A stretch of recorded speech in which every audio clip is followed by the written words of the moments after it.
Assalamualaikum warahmatullahi wabarakatuh. Sampurasun wargi Jawa Barat. Salam jumpa dengan saya Zai ul Haq dalam Dialog Jabar Today.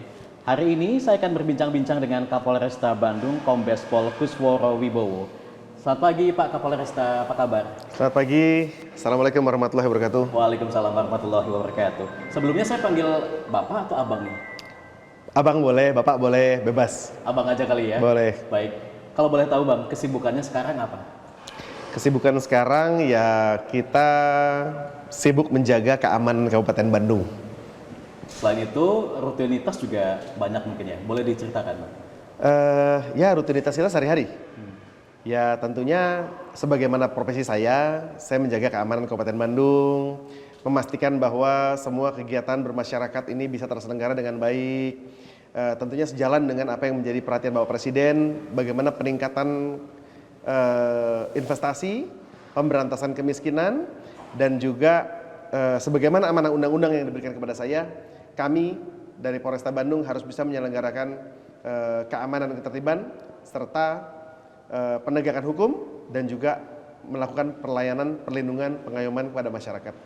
Nah Bang, sebelum kita bahas atau kupas tuntas tentang program-program yang tadi Abang sebutkan, saya pengen tahu dulu, mungkin ada di antara wargi Jawa Barat yang ingin tahu kesibukan Abang tadi sudah disampaikan, kemudian pengalaman Abang mungkin sebelum di Polresta Bandung, pengalamannya di mana saja? Oke, saya adalah lulusan Akpol tahun 2000, di mana penugasan pertama saya adalah di Polda Metro Jaya, dan saya banyak di bidang reserse, di Polres Jakarta Selatan, kemudian selain di Jakarta, saya juga di Jawa Timur, juga di situ sebagai Kasat Reskrim di Mojokerto, di Malang, di Jember, kemudian di Krim Suspolda, dan kemudian saya sekolah, kemudian saya pernah di Maluku Utara selama setahun, kemudian saya pernah di Spripim Kapolri, kemudian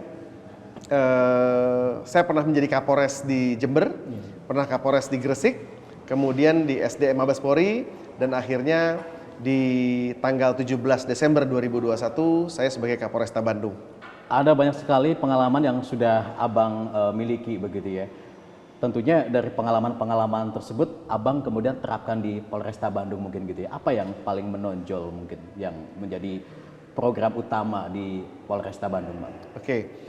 Saya pikir semua program saya adalah program utama yang tujuannya adalah bagaimana kita bisa bermanfaat bagi masyarakat.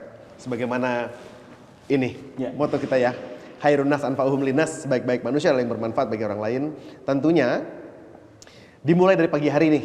Dimulai dari pagi hari kami memastikan bahwa anggota kami tersebar lebar di jalanan, memastikan bahwa kegiatan masyarakat di pagi hari ini tidak terhambat dengan kemacetan lalu lintas dan semuanya bisa berjalan dengan normal, lancar. Ya, bagaimana anak nyebrang sekolah, kemudian bagaimana ibu-ibu ke pasar, bagaimana para pencari nafkah bisa menjemput rezekinya mereka secara baik. Kemudian siang hari tentunya kami juga masih membuka layanan pengaduan bagi masyarakat berkaitan dengan laporan kehilangan, kemudian gangguan keamanan, kemudian pelayanan-pelayanan lain seperti SIM, kemudian SKCK, itu kami berikan sesuai dengan jam kantor, di mana setelah itu kami juga tetap melakukan patroli, yang mana sifatnya adalah melakukan pencegahan. Karena 3 hal yang kami lakukan dalam menjaga keamanan di Kabupaten Bandung ini, yang pertama adalah kami lakukan kegiatan preemptif. Kami mengedukasi bahwa keamanan itu adalah milik bersama, dan yang turut menjaga keamanan juga warga masyarakat. Baik. Preventifnya tentunya kami melakukan patroli bersama-sama dengan warga masyarakat kalau bisa. Represifnya ya namanya kejahatan, perilaku tersebut kita harus lakukan penerapan penegakan hukum sehingga hukum itu berlaku, aturan berlaku karena adanya sanksi. Maka bagi setiap orang yang melakukan pelanggaran hukum pidana seperti mencuri, merampok, itu juga kami harus terapkan hukum pidananya. Dan kami harus ekspos kepada masyarakat sehingga masyarakat mengetahui kerja polisi seperti apa. Baik, ini kaitannya dengan pengamanan di wilayah Kabupaten Bandung Pak Kapolres ya. Nah, saya juga ada pertanyaan khusus tentang pengamanan ini di wilayah Kabupaten Bandung. Tapi kita harus jeda dulu Bang. Ya, wargi Jawa Barat, kami segera kembali, tetaplah bersama kami dalam Dialog Jabar Today. Kalau kita melakukan sebuah kejahatan maka kita akan mendapatkan dosa. Dosa itu konsekuensinya akan neraka. Sehingga dengan begitu menurunkan niat pelaku untuk melakukan kejahatan. Saya nggak mau berbuat jahat deh, daripada saya masuk neraka.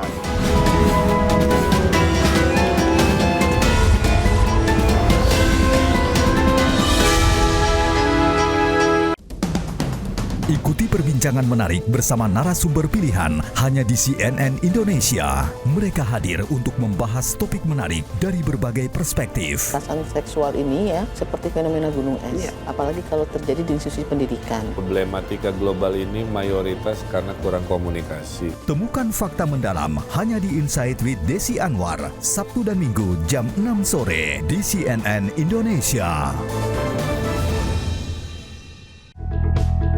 Menemani pagi Anda, dapatkan ragam informasi terkini seputar Jawa Barat. Pemerintah membagikan bantuan langsung tunai ke kelompok penerima manfaat untuk membantu menghadapi kondisi kenaikan harga bahan bakar minyak. Jangan lewatkan CNN Indonesia Jabar Today, Senin sampai Jumat jam 8:30 pagi di CNN Indonesia Jawa Barat.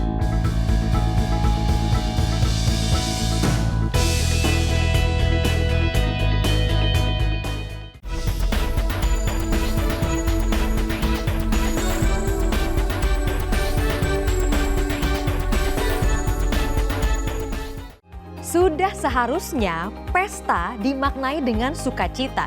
Semua lapisan masyarakat dari berbagai latar belakang ikut merayakannya. Datang dengan gembira dan sukarela menggunakan hak suaranya. Perbedaan pilihan adalah fakta demokrasi yang memperkokoh persatuan. Saya Daniar Akhri untuk CNN Indonesia, Kanal Pemilu Terpercaya.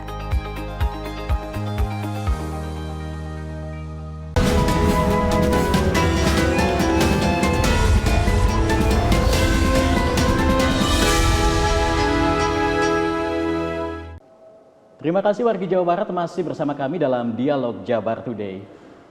Bang, kita tadi sempat menyinggung tentang pengamanan di wilayah Kabupaten Bandung. Nah, terkait dengan keamanan, sebenarnya bagaimana sih sistem pengamanan yang Abang dan jajaran lakukan untuk di wilayah Kabupaten Bandung, Bang? Baik, tadi saya sampaikan bahwa konsep pengamanan itu di Kabupaten Bandung ini kami melakukan 3 hal. Yang pertama adalah preemptif, bagaimana kami mengedukasi masyarakat bahwa manfaat dari aman itu adalah kita semua yang merasakan nikmatnya. Sehingga untuk menjaga keamanan itu kami sampaikan bahwa teori kejahatan itu terjadi karena adanya N+K. Adanya niat dari pelaku kejahatan dan adanya kesempatan bagi kejahatan untuk beroperasi kejahatan itu sendiri. Sehingga tidak akan jadi kejahatan apabila salah satu faktornya atau keduanya itu ditiadakan. Nah, oleh karenanya bagaimana kita meniadakan niat si pelaku kejahatan dan bagaimana kita menekan kesempatan itu. Niatnya adalah tentunya ada peran guru, ada peran tokoh masyarakat, ada peran tokoh agama. Dengan adanya nilai-nilai keagamaan, kalau kita melakukan sebuah kejahatan maka kita akan mendapatkan dosa. Dosa itu konsekuensinya akan neraka. Sehingga dengan begitu menurunkan niat pelaku untuk melakukan kejahatan. Saya nggak mau berbuat jahat deh, daripada saya masuk neraka gitu. Kemudian sisi lainnya adalah kesempatan itu kita tiadakan dengan tadi kita lakukan preventif pencegahannya, yaitu adanya patroli. Patroli pun kami sampaikan bahwa rasio polisi dengan masyarakat standar PBB itu 1:300, 1:400. Sedangkan untuk di Polresta Bandung sendiri 1:2000. Sehingga keterbatasan personil ini bisa di-cover dengan keterlibatan masyarakat untuk turut serta menjaga keamanan. Nah, untuk meniadakan kesempatan ini bisa masyarakat ikut bersama-sama dengan kepolisian, ronda, atau siskamling, atau sekedar motornya dilakukan kunci ganda, ya. Udah dikunci setang, dikunci roda, diikat ke pohon, diikat ke rumah, dikempesin bannya dan segala macam, sehingga mungkin pelaku yang mau berbuat kejahatan, banyak banget nih kuncinya untuk saya, nggak jadi deh saya melakukan, gitu kurang lebihnya. Tapi setidaknya pasanglah kunci ganda, udah di stang, dikunci lagi rodanya. Itu akan mempersulit pelaku sehingga pelaku menurunkan niat kesempatannya. Yang ketiga, yaitu lakukan langkah kita adalah represif. Selain preemptif, preventif, dan represif, yaitu penegakan hukum. Tentunya yang sudah kejahatan terlanjur terlaksana, tentunya harus bisa kita ungkap. Bagaimana kita bisa mengungkap kejahatan kita bisa mengungkap motifnya, dan bagaimana kita bisa mengembalikan barang bukti yang hasil kejahatan tersebut kepada korban. Jadi memang keterlibatan masyarakat, sinergi dengan kepolisian lebih ditingkatkan lagi ya Bang ya.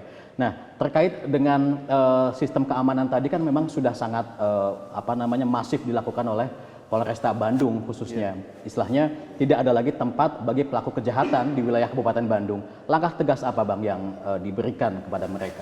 Tembak di tempat misalnya seperti yang saya pernah baca di berita Abang. Ya, jadi memang kami begitu kejahatan itu terjadi, maka kewajiban kami adalah melakukan penyelidikan dan penyidikan untuk membuat terang suatu perkara pidana dan mengungkap siapa pelakunya.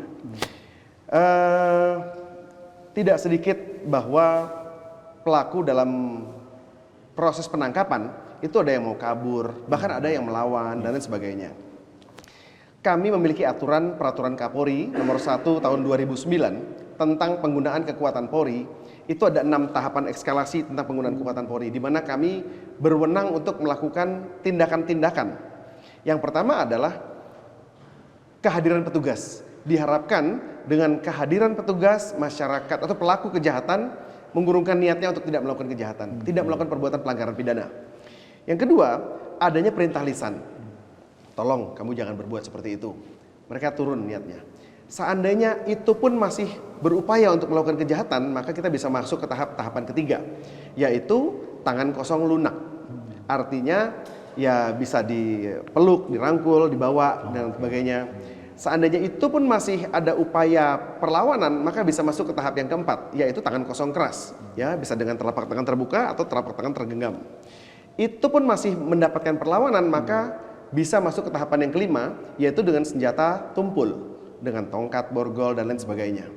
Seandainya itu melawan dan itu mengancam nyawa petugas atau mengancam nyawa masyarakat, maka polisi bisa melakukan langkah yang keenam, yaitu dengan senjata api, yang serta-merta menghilangkan ancaman yang bisa merenggut nyawa masyarakat atau nyawa petugas.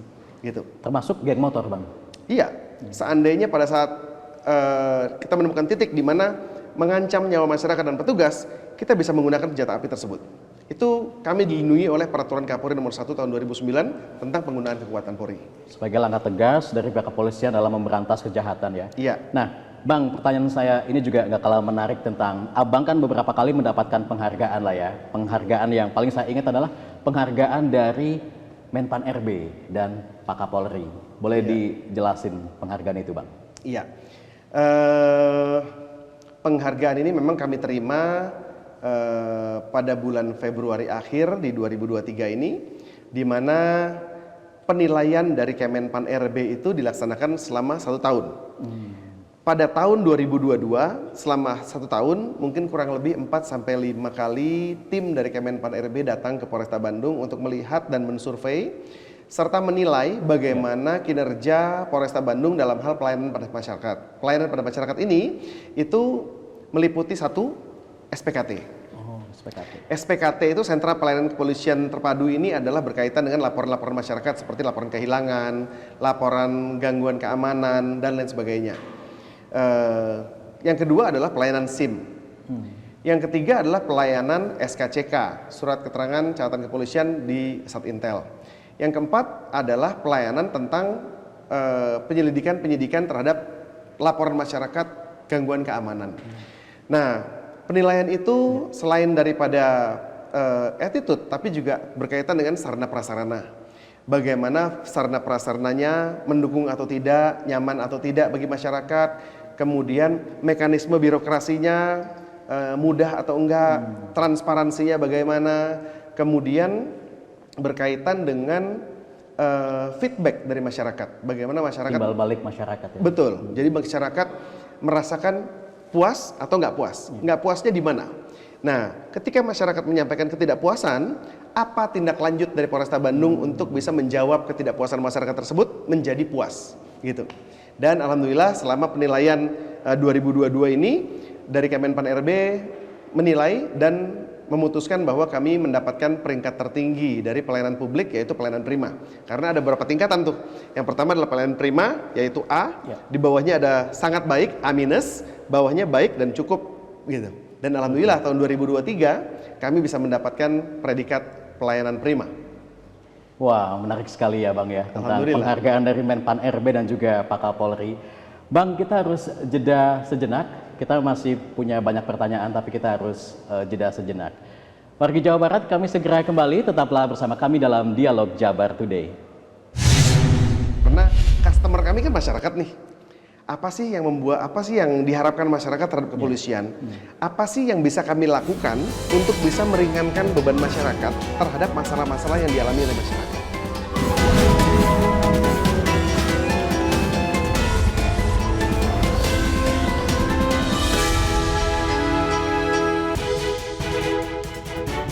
Ikuti laporan khas redaksi yang mendalam dan terpercaya bersama CNN Indonesia. Buka hari dengan ragam kabar berkualitas yang mewarnai pagi Anda. Polisi mengamankan 19 orang remaja geng motor yang membawa senjata tajam di kawasan Pademangan 1, Jakarta Utara. Jangan lewatkan Redaksi Pagi, Senin sampai Jumat jam 6 pagi, live di Trans 7 dan CNN Indonesia di Transvision. Menemani pagi Anda, dapatkan ragam informasi terkini seputar Jawa Barat. Pemerintah Provinsi Kalimantan Timur memberikan bantuan dana kepada korban gempa di Kabupaten Cianjur melalui pemerintah Provinsi Jawa Barat. Jangan lewatkan CNN Indonesia Jabar Today, Senin sampai Jumat jam 8:30 pagi di CNN Indonesia Jawa Barat.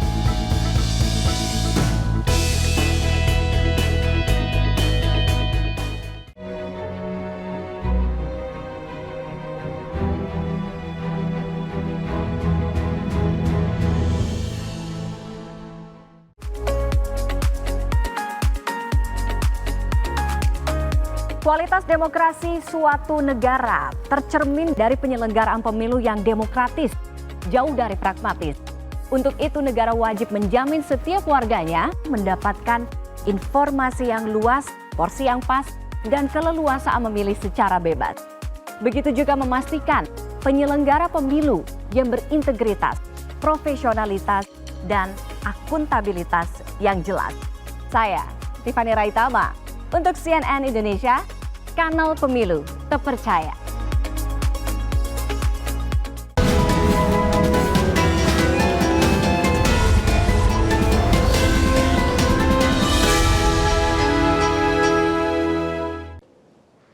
Terima kasih wargi Jawa Barat masih bersama kami dalam Dialog Jabar Today. Bang, pertanyaan saya berikutnya. Saya pernah melihat sekaligus membaca tentang berita abang yang mengantarkan motor yang hilang ke pemiliknya. Rasa-rasanya baru pertama kali deh Bang saya dengar. Ide awalnya dari mana itu Bang? Oke. Biasanya kami melaksanakan kegiatan press conference menghadirkan tersangka dan barang buktinya. Dan di saat itu kami menginformasikan kepada warga masyarakat bahwa motor yang kami temukan dari hasil kejahatan adalah motornya jenis ini, nomor polisinya ini, sehingga warga masyarakat yang menjadi korban kejahatan silahkan datang ke Polres untuk mengambil, bisa melihat barang buktinya, bisa pinjam pakai barang buktinya dengan membawa bukti-bukti kepemilikan terkait. Namun demikian, tidak sedikit bahwa warga masyarakat yang ketika kami informasikan hal tersebut, mereka tidak bisa langsung datang ke Polres berkaitan dengan kendala harus kerja, kemudian jarak yang jauh, transportasi lagi harus datang kemari, sehingga kami mencoba menggagas ide seandainya yang bersangkutan betul-betul membutuhkan motor ini untuk mencari nafkah, untuk menghidupi keluarganya, kenapa tidak kami antar ke rumah? Sehingga kami komunikasikan dengan korban, seandainya korban pun tidak memiliki waktu yang cukup atau biaya yang cukup untuk datang ke Polresta Bandung, kami antar ke rumah. Dan pada saat kami antar, responnya alhamdulillah cukup baik. Dengan demikian kami bisa lebih bermanfaat seperti prasasti yang ada. Mudah-mudahan pasti bermanfaat Bang. Insya Allah, insya Allah. Jadi memang waktu itu tanggapan dari masyarakat juga cukup baik dan mudah-mudahan ini akan terus digalakkan ke depannya juga ya Bang ya. Terkait juga motor yang diantarkan ke pemiliknya juga ada program lain kan Bang, si Kasep. Si Kasep. Nah, mungkin boleh diceritakan juga Bang, si Kasep itu apa? Iya, sebetulnya si Kasep ini berasal dari bahasa Sunda, yang artinya si cakep gitu ya. Si Kasep itu si cakep, si ganteng gitu ya. Betul. Sebetulnya si Kasep dalam program kami adalah singkatan, akronim yang Sebetulnya Sukasep sih, surat kehilangan SPKT Polresta Bandung. Surat kehilangan SPKT kami juga Sukasep, cuman tipis-tipis sama Sikasep, saya buat jadi Sikasep deh gitu ya. Dengan program Sikasep ini, kami pahami apa yang menjadi keinginan masyarakat. Karena customer kami kan masyarakat nih. Apa sih yang diharapkan masyarakat terhadap kepolisian? Apa sih yang bisa kami lakukan untuk bisa meringankan beban masyarakat terhadap masalah-masalah yang dialami oleh masyarakat? Betul. Di antaranya adalah tidak sedikit masyarakat yang pernah kehilangan surat-surat. Bukan karena udah pikun ya, tapi karena mungkin ketelisut lah, atau mungkin kebakaran kah, atau mungkin rusak dan lain sebagainya. Ketika mereka harus melaporkan ke kepolisian, surat-surat yang tidak beresiko tentunya, ini kami buat program supaya masyarakat tidak perlu datang ke kepolisian. Masyarakat cukup mendownload aplikasi Sikasep Polresta Bandung, kemudian mengisi form yang ada, nama, KTP, alamat, kemudian apa yang hilang. Nah, yang bisa masuk dalam laporan Sikasep ini tentunya surat-surat yang tidak beresiko. Contohnya KTP, SIM, kemudian buku tabungan, ATM, kemudian ijazah, begitu. Namun seandainya itu surat-surat yang beresiko seperti sertifikat, tentunya tidak bisa.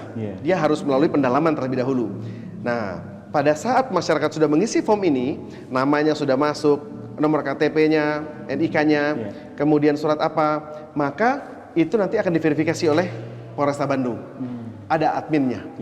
Ketika sudah kami anggap lengkap dan kami juga cantumkan di bawahnya bahwa barang siapa memberikan keterangan palsu, kemudian memberikan keterangan memberi keterangan palsu dalam akta otentik dan sebagainya, ini ada ancaman hukuman pidananya. Sehingga itu menurunkan niat masyarakat untuk tidak berbohong, ya, tidak menipu. Nah, dengan adanya itu kami verifikasi data-datanya terkait dengan apa yang menjadi laporan kehilangan tersebut, kami buatkan surat kehilangannya. Yang itu bisa di-download, diunduh oleh masyarakat dari rumah. Bisa diunduh, dia bisa nge-print sendiri. Sehingga surat keterangan kehilangan dari kepolisian itu bisa dibawa lagi ke instansi terkait untuk menerbitkan kembali surat-suratnya. Seperti buku tabungan. Yang bersangkutan mendownload, kemudian mengisi form dengan persyaratan kelengkapannya, diverifikasi oleh kepolisian, Polresta Bandung kirim, dia bisa print sendiri di rumah, dia bawa ke bank untuk diadakan kembali bukunya. Itu Sikasep. Sehingga memang Sikasep itu cukup memudahkan bagi masyarakat. Dan sampai sekarang masih running, Pak, program itu? Masih running dan kita terus evaluasi. Apa feedback dari masyarakat dan lain sebagainya. Tentunya di luar dari program Sikasep itu juga kan kalau saya baca di program lain ada Jumat Curhat. Biasa kalau instansi atau lain kan mungkin Jumat Berkah atau apa. Tapi kalau di Polresta Bandung kan ada Jumat Curhat. Nah, biasanya Bang, curhatan-curhatan apa sih yang paling banyak masuk ke Abang? Baik. Jumat Curhat ini adalah gagasan Bapak Kapolri melalui Quick Wins Presisi, di mana seluruh Polres, seluruh Polda se-Indonesia melaksanakan kegiatan Jumat Curhat. Dan kami saat ini sudah melaksanakan kegiatan Jumat Curhat kurang lebih sudah 11-12 kali, di mana kami hadir ke kecamatan-kecamatan dan pihak Muspika mengundang para tokoh masyarakat untuk hadir di kecamatan tersebut, tokoh masyarakat, tokoh agama, dan bagi warga masyarakat yang ingin mencurhatkan apa yang menjadi kendala atau yang perlu ditindaklanjuti oleh kepolisian. Yang paling banyak adalah berkaitan dengan informasi miras, penjualan miras ilegal, penjualan obat-obat keras terlarang, kemudian adanya di persimpangan-persimpangan ada yang jual-jual minuman yang mengganggu kelancaran lalu lintas. Dan juga berkaitan dengan judi mungkin juga, Bang? Judi juga, ya. Jadi pernah ada beberapa kali ketika kami Jumat Curhat, ada warga masyarakat yang pada saat kegiatan sesi Jumat Curhat itu tidak berbicara apa-apa. Begitu udah selesai, yang bersangkutan mendatangi saya memberikan secari kertas tanpa bicara apa-apa. Begitu saya buka, itu informasi tentang adanya judi sabung ayam yang baru berapa hari melaksanakan. Sehingga langsung kami tindak dan kami undang si pemberi informasi untuk press conference kami berterima kasih atas informasi dari warga masyarakat, kami bisa melakukan penindakan. Jadi ketika curhatan-curhatan yang masuk itu kemudian akan dipilih atau memang langsung ditindaklanjuti pada saat itu juga, Bang? Baik, yang bisa kami langsung tindak lanjuti, kami tindak lanjuti langsung. Dan bagi yang tidak, kami komunikasikan kendalanya apa. Mungkin pada saat kami melaksanakan kegiatan yang bersangkutan tidak beroperasional. Sehingga karena informasinya, misalkan judi sabung ayam yang berlaku hanya Sabtu Minggu, diinformasikan kepada kami hari Jumat, tentunya hari Jumat tidak berlangsung, kami informasikan pada hari Sabtu. Sehingga masyarakat kami sampaikan, silakan informasikan kepada kami, identitas si pemberi informasi akan kami rahasiakan, dan Bapak Ibu pemberi informasi cukup tunggu di rumah, kami akan informasikan tindak lanjut kami apa saja melalui Japri WA, hasil foto-foto kegiatan tindakan anggota kami di lapangan. Oke. Gitu. Nah, kemudian juga ada program Abang yang menarik juga nih kan, Police Goes to School. Police Goes to School. Itu program apa sebenarnya, Bang? Oke. Police Goes to School ini adalah bentuk bidang kepolisian yang sifatnya preemptif. Selain daripada preventif dan represif, pencegahan dan penindakan hukum, kami juga laksanakan preemptif. Bagaimana kami mengedukasi masyarakat. Sebagaimana arahan Bapak Presiden Republik Indonesia bahwa tahun 2045 kita akan menjemput Indonesia emas. Tentunya untuk bisa Indonesia emas ini dimotori oleh generasi-generasi muda yang sumber daya manusianya baik, ini harus dibina dari sekarang. Jangan sampai terjadinya bayi stunting, bayi kekurangan gizi, yang mana itu akan menjadi beban negara. Nah, oleh karenanya yang perlu kami lakukan adalah kami memberikan pengedukasian kepada warga masyarakat melalui sekolah. Sekolah itu kami sampaikan jangan sampai terjadi pernikahan dini. Karena kalau pernikahan dini tidak ditopang oleh ekonomi, belum memiliki pencaharian keduanya, maka gizinya yang diasup oleh bayi ini akan kurang.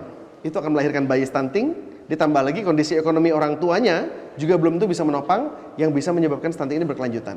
Baik, jadi itulah dari program. Ya, dan selain itu kami juga dalam Police Goes to School kami sampaikan tentang bahaya perundungan di sekolah. Bullying ya, Bang? Bahayanya berlalu lintas tidak secara aturan, seperti tidak menggunakan helm dan lain sebagainya.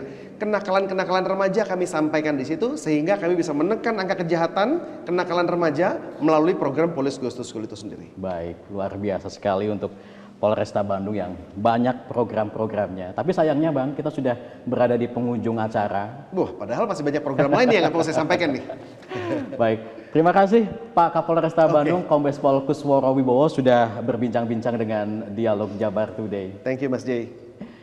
Demikian wargi Jawa Barat, perbincangan saya dengan Kombes Pol Kusworo Wibowo, Kapolresta Bandung. Sampai jumpa dan wassalamualaikum warahmatullahi wabarakatuh.